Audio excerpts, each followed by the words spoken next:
Hi there. My name is Alyssa and I'm 35 years old. A year ago, the craziest thing happened in my life, and as we're approaching the anniversary of that, along with my marriage anniversary, I figured I'd come on here and tell you my story. Let me start off by introducing myself properly. I came from a lower income family. As a result, I didn't get many of the opportunities that the rest of the kids my age got. Aside from that, I've also been diagnosed with severe ADHD, so it gets really hard to function regularly. I've had a lot of setbacks in life, but I still managed to get a degree, although it was from a community college. Anyway, while attending college, I also worked as a barista at the cafe near the college. There were a few regulars there, and one of them was Nick, my husband. He did not attend my college, but he had high school friends who did. So whenever he was done with his classes, he'd sit in the cafe and wait for his friends to meet him. There were some days when he'd be the only customer in the cafe and I'd be the one handling the stations. So we got to talking. Nick is a very attractive man, so I was very much into him. After a few conversations, he asked me out on a date. We went on several more dates after that and then started seriously seeing each other. We dated for 3 years before we decided to get married. Yes, I know we were very young, but we knew that we wanted to be with each other for the rest of our lives, no matter what. So we decided to just skip all the years of waiting and just get married. We had a small and intimate wedding, and we were very happy with that. While everybody else in our lives was also happy for us, there was one person who wasn't: my mother-in-law, Marcy. Now, Marcy was big on having all members of the family that are of age contribute to the family income. Well, by the time Nick and I got married, I had been working at a corporate firm where I was beyond overworked. For the first year of our marriage, I continued to work there, but I was literally coming back home after working 15 hours a day and barely able to even make it past the front door because of exhaustion. Nick eventually had enough and told me that I had to leave my job or he would send my resignation letter behind my back. So I did that. And we agreed that I would take as much time off as I wanted before going back to work. Nick worked as a computer software engineer, and he had a very high-paying job, so we would not be lacking in any way. Marcy hated that I wasn't working. She made it her job to bring it up every single time she visited us or if we visited her. She was initially very subtle about her dislike of my career choices, but eventually she got really open with it. I would usually stop Nick before he said anything to Marcy because I did not want to cause any problems between them. I knew that Marcy was coming from a place of concern for Nick, and she probably wanted me to not get stuck being a traditional housewife, so I didn't want Nick to take things too seriously. One day, however, Nick and I had invited her over to dinner at our place. We often had spontaneous dinners with our families, and this is what that dinner was. I worked hard all day to make the food, and I made sure that the food would not be criticized by Marcy. Marcy arrived a little earlier than we asked her to, so while I was finishing up with dinner, she was talking to Nick in the dining room. I could hear everything because the kitchen was adjacent to the dining room. "How's work been? You look exhausted." "I know, I am exhausted. We've been working on this huge project for one of our biggest clients, and the deadline is a little tight. I've been pulling way too much overtime, but I'll be done with the project in a few days." "Make sure you get enough rest then." "All right, dinner is served. I hope you like it, Marcy." "You better hope I do, too. I mean, I expect the food to be good considering you don't do anything around the house." "What's that supposed to mean?" "You know, Alyssa isn't working right now, so she's been lounging around the house all day. She had only one job to do today, and that was to cook. If she can't even do that, then I think that you have to reconsider your relationship. What are you talking about? Who said anything about me lounging around the house? Oh, come on. There's so much dust around the house. If you kicked up the air conditioning in here, I'd be sneezing my lungs out. I get that you're very passionate about women working and contributing to the household, but you don't get to insult Alyssa for not doing that. Just because she isn't contributing financially to our house doesn't make her work any less valuable. What work does she do? Paint her nails and occasionally do laundry? That's just a glorified maid, Nick. I do a lot more than that. And I'm only not working right now because I overworked myself at my previous job and ended up having a mental breakdown. Stop belittling me and my work. This is my time to take a break. And Nick has been the biggest support of all. Of course you have some stupid excuse ready to justify your laziness. My son deserves better than some leech. He's just blinded by his love for you, so he doesn't see that he can very easily choose to not support you. You know what? That's enough, Mom. You've been far too disrespectful, and I do not like that. I want you to leave my house right now. I want nothing to do with you until you apologize to Alyssa for all the mean things you've said. Don't be so dramatic, Nick. There's no need to get so defensive and throw me out of your house. I mean it. Get out. I will not let you disrespect my wife like this. You're entitled to your opinions, but you are not allowed to impose them on someone else. And you're definitely not allowed to make them feel bad for not doing what you want. I can't believe you're choosing your leeching wife over your mother, but okay, I'll leave. I was beyond hurt that Marcy viewed me in that way. I couldn't understand why she hated the fact that I wasn't earning money. I mean, yeah, I felt bad about it too, but she hadn't seen me at my absolute worst because of how hard I'd overworked myself. I'd stretched myself out, so I think that it took me months to recover from the stress.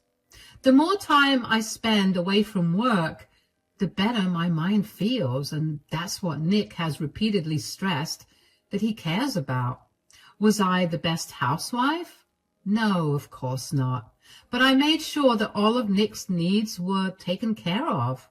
I cooked all of the meals and kept our spaces tidy, so even if they weren't very clean, there was no mess. I was really glad that Nick had stood up for me that day. I was too shocked by what Marcy had said to even stop Nick. But his standing up for me against his mother made me feel better about my decision to stick to being a housewife. After Marcy left that day, she left me a long message about how I had poisoned Nick's mind. I deleted her message and chose to ignore it. I knew that Nick supported me regardless of what I did, and that's all that mattered to me. Nick, on the other hand, was beyond furious at his mother. All the times that I stopped him from standing up for me bubbled up and exploded. He could not bring himself to think of his mother without getting really upset at how she'd treated me. He refused to talk to her, and initially I respected that. But then we hit the 1-year mark since we spoke to Marcy, and I began to get worried. I mean, I agreed that Marcy did disrespect me, but I didn't think Nick needed to have no contact with her for so long either. I tried to talk to Nick about it, and he told me that he'd given his mother a condition to fulfill if she wanted him to talk to her.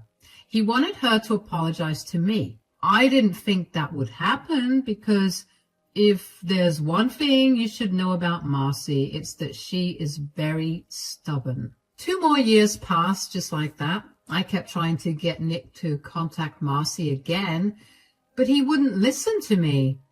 Aside from that, I also began focusing on my career again, not because of what Marcy had said, but because I began to feel the need to do something better with my time.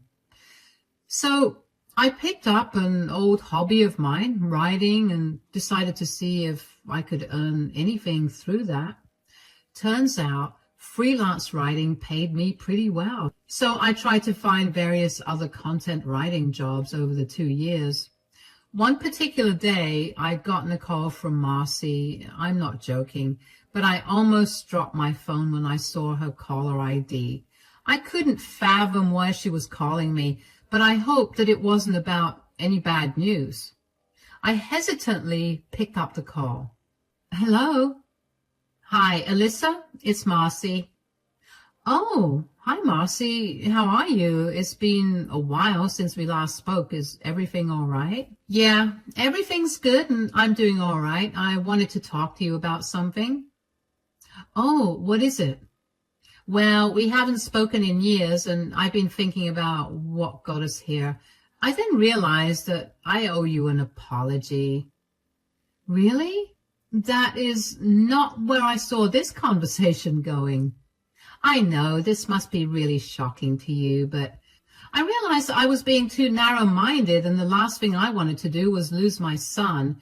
You were right. I should be happy that my son's happy. What happens between you two is none of my business. I overstepped by a lot, and I was too stubborn to apologize. I should have been more empathetic and kind to you. At least that way, I wouldn't have lost so many years of contact with my son. Oh, it's okay, Marcy. You don't have to apologize. It's all water under the bridge now. No, I have to apologize properly. I'm really sorry for what I said to you that day. I was just worried about my son's future and I was being too harsh on you. I shouldn't have done that. Nick is a grown man capable of making his own decisions, and I should have respected that. If he chose you to be by his side for the rest of his life, I can't say anything against that. I only said all that because, well, you know me. I have to constantly say what's on my mind, and I hate when I know I'm right but nobody listens to me. Yeah, I guess it's okay. I appreciate that you're apologizing now. It was just weighing a little too heavily on my conscience. Anyway, what have you been up to these days? Well, actually, I've been working as a freelance writer, and I'm planning to get a job as a content writer soon. Oh, is that so? Well, I suppose that's better than just being a housewife, isn't it? Writing isn't exactly a stable career, but to each their own, I guess. Yeah, I guess. And how's Nick doing? I hope he's still not mad at me. I mean, I thought I was stubborn, but wow, he really never called me after that day. Nick's doing good. He's been really busy with work lately. He's still upset about all the things you said.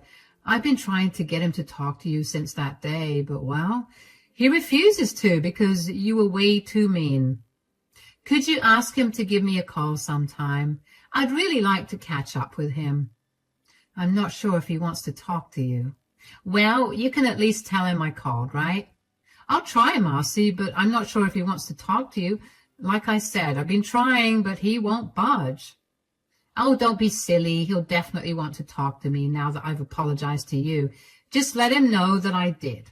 That kid is too stubborn for his own good. Anyway, I should get going. Take care, Alyssa.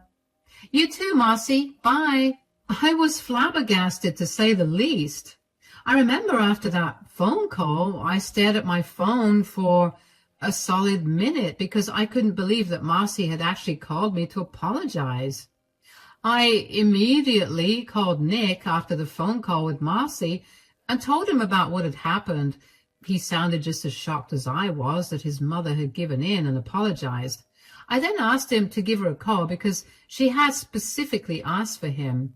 Nick said that he would, and I finally felt like a weight had been lifted off my shoulders. It felt so weird being the reason for ruining the relationship between Nick and Marcy, and I really wanted their issues to be resolved. So when, in a week, they were back to being on good terms, I felt great.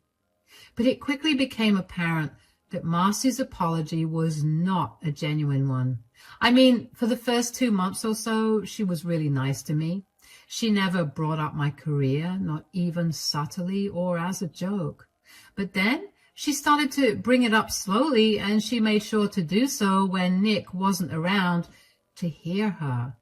I didn't say much to her, and I guess she took that as a cue to be bolder with her words. I would let her ramble on about her opinions of me, but I kept Nick out of it. I didn't want to be the reason for them not talking again. At some point, Nick figured out that his mother had gone back to her old ways, and I had to beg him to let it go. I had managed to land a good job where I earned a decent amount of money, so all of Marcy's words meant nothing to me. She refused to listen to me when I tried to correct her, so her words were only coming from a place of ignorance. Nick still was not okay with his mother's behavior, so we distanced ourselves from her. Luckily, Marcy didn't pry any more than I thought she would, and she let us be, mostly. That's how the years passed, and let me tell you, not having Marcy around constantly did wonders for my mental health. Nick and I were doing great too, and we began preparing to celebrate our 10-year anniversary. We had been saving up for over a year to throw a huge party. We booked a hall at a 5-star hotel 6 months in advance, so yes, we were really going all out with celebrations. About a month before our anniversary, Marcy asked us if we were free to have lunch with her one day. Nick and I reluctantly agreed and met up with her at her favorite restaurant. The lunch went mostly well, but towards the end of lunch, Marcy brought up our anniversary. So your anniversary's coming up. How long have you two been together again? Yeah, it's been 10 years. 10 years? Wow, I wonder how you two even got to be together for so long. What do you mean? I mean, no offense, but I figured that you two would break up a year into your relationship. Why would you think that? I don't know. Intuition, I guess. Well, you were wrong. I've been really happy to be with Alyssa, and I'm so glad that we'll be celebrating 10 years together. Although we've been together for 13 years, technically. Wow, that's a long time. So have you guys planned out anything to celebrate your time together? We were thinking of throwing a huge party. How huge? Like booking a hall and having all our friends and family there. We want as many people there as possible. Why do you want so many people? That's going to cost a lot. Yeah, but we've saved up enough. Besides, we have a very small wedding and we wanted to go all out for this one. When you say we saved up, do you mean only you saved up? Because I know that Alyssa can't hold a job down to save her life, and that's why she keeps reverting back to being a housewife. Alyssa actually contributed quite a lot to it. And how in the world did you arrive at the conclusion that she can't hold a job down? She's been working at the same company for the last 5 years. Not to mention, I've told you over and over again, whether Alyssa chooses to work or be a housewife, it doesn't mean she isn't doing any work. Please, we all know she's barely making anything. Everything she earns goes into funding herself and her extravagant hangouts with her friends. And I know for a fact that she doesn't do anything at home. I've come over unannounced a lot of times, and every time I get to see how filthy the house is. Okay, well, I don't see how my income or my work around the house is of any importance to our anniversary celebration. Can we just drop the topic? Of course, you want to drop the topic. You know I'm hitting close to home and you can't stand it. No, I just don't think that's necessary to discuss when we're talking about how happy Nick and I are to be celebrating 10 years together. I know you don't like my life choices, but you should be happy that I've kept Nick happy for so long. Kept Nick happy? You've worked my son to the bone. You do nothing but take all his money so you can dilly-dally and not take over any of the responsibilities. That's enough, Mom. Drop it, or you will not be invited to the party. Whatever. You'll soon realize how right I was about Alyssa being a leech. And when you come crying to me, don't expect me to comfort you. He won't be doing that. Anyway, I have to leave for work right now. Bye. I'll leave too. We'll take care of the bill. Bye, Mom.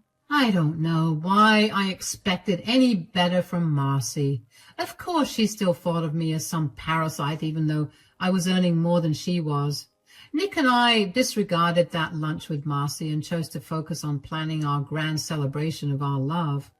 We invited all of our family and friends, and while all of them RSVP'd yes, only one person took a long while to respond. That was Nick's grandmother and Marcy's mother, Denise.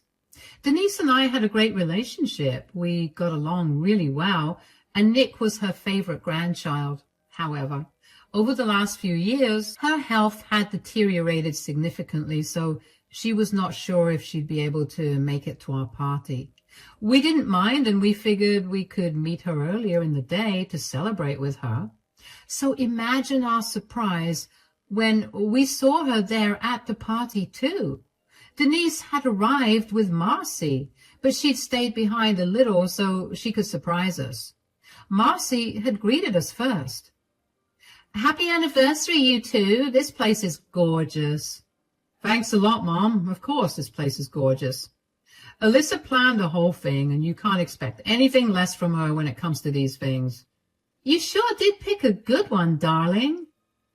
"Grandma, you came." "I know I'm old and all that, but I'm not missing out on any of my grandson's milestones. Happy anniversary to both of you." "Thank you so much, Denise, both for the wishes and for coming here today." "This party seems a little dull, don't you think?" "What do you mean?"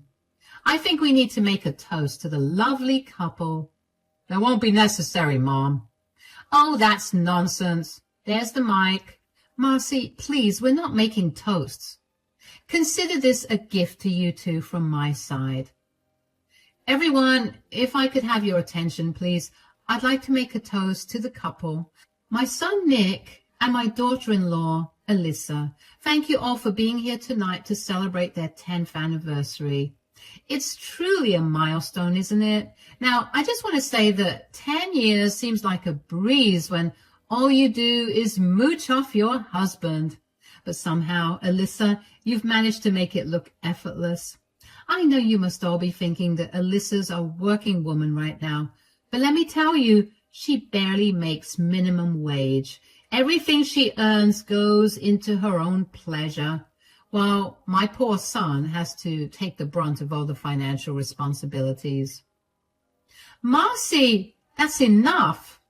I mean, really, what have you ever contributed to this marriage besides your laziness and incompetence? Shutting me up right now is of no use. I did my best to try and accept you, but every time I see you not lift a finger while my son works like a dog, my blood boils with rage, and my poor darling son. He's so blinded by his love for Alyssa that he refuses to see the truth." "Excuse me, everyone. I'm sorry to interrupt, but I cannot bear to listen to any more of Marcy's ramblings. Please do not take anything that she said seriously. She's just desperate for attention and is willing to do anything to get it." "Mom, what are you doing?"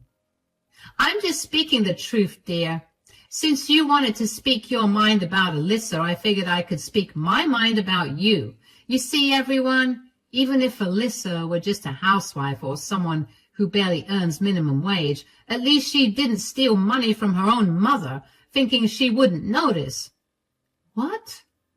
"Wait, the money that you had been saving up for your expensive surgery?"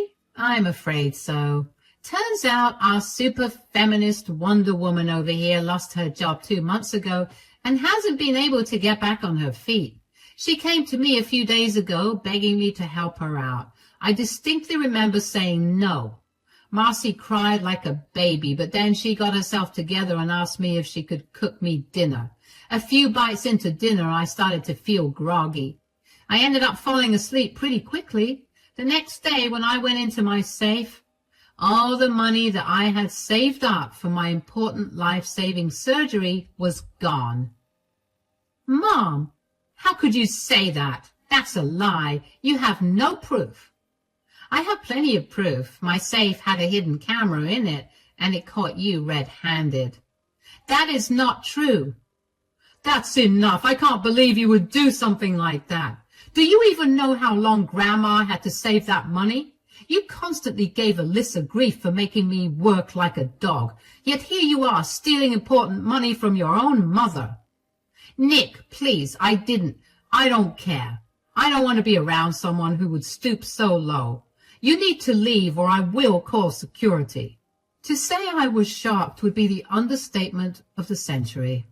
I figured that Marcy had something up her sleeve the second she started talking about making a toast. After all, she may have apologized for her behavior years ago, but she still didn't approve of what I did for work. I had no idea about the important surgery that Denise had to get up until that night. I knew that her health was not doing so well, but I had no idea that she needed surgery. Later on, Nick filled me in on the details. Apparently, Denise needed to have surgery done for her heart. It was clogging up and she was at severe risk for a fatal heart attack at any point. She had been slowly collecting her pension money for 2 years in order to get the surgery. Nick had been helping her out every once in a while, and he didn't tell me because Denise had asked him to keep it a secret from everyone. Neither of us knew why she wanted to do that. But I was glad that Nick was able to adhere to her wishes and still help her out. What was the most shocking was for Denise to stand up and expose Marcy that way in front of everyone. Denise is not a very loud person. She loved to keep to herself and was generally pretty quiet. So for her to do that was beyond shocking. Marcy looked like a ghost when Denise exposed her. I have to say that I felt so disgusted by Marcy's actions. That was the last thing I expected of her. I knew she was not a good person, clearly by the way she treated me ever since I got married to Nick. But I didn't think she was capable of stooping even lower than that. The rest of the party went great, and thankfully no one brought up what had happened. Marcy left without making any fuss because she had been embarrassed enough. After the party, Nick and I sat down with Denise to discuss what she wanted to do about Marcy stealing her money. Denise said that she wasn't going to let Marcy go and that she was going to file a report against her. She just didn't do that yet because she didn't want to throw a damper on our celebration. So over the next few weeks, we helped Denise file a report against Marcy, and Marcy was arrested on the grounds of robbery and elder abuse. Marcy looked like a mess. We were there when she got arrested, and the entire time she was screaming and yelling at Nick and me for ruining her life. When a police officer tried to restrain her, she punched him in the face and tried to come towards me. She had this murderous look in her eyes, and I swear I've never been more terrified than in that moment. Thankfully, the officers managed to get her down and handcuffed her before putting her in the car. What followed was a long trial for Marcy, where she was eventually sentenced to 10 years in prison for elder abuse, robbery, and assault of an officer of the law. Never in my life did I think that I'd see the day when Marcy got arrested, but there I was. Nick was an absolute mess. He didn't know what to feel about what his mother had done. He was obviously angry at her for it. At the same time, I knew that it pained him to know that his mother was in jail. Thankfully, he agreed to go to therapy to get his emotions sorted out, and he's doing better now. As for Denise, she got reimbursed for all the money that Marcy had taken from her. She was still a little short on the amount she needed, so Nick and I helped her out. She had her surgery and she's fit as a fiddle now. Nick and I have been spending a lot of time with her after everything that happened. We've all grown closer, and now we even find ourselves joking about the whole incident. It's almost been a year since all of this happened, and Nick and I are quickly approaching our 11th anniversary. Of course, we're going to celebrate. Maybe not as big as last time, but Denise will be a part of the celebration for sure. One thing is definite. Nick and I will never forget our 10th anniversary. Thank you for listening.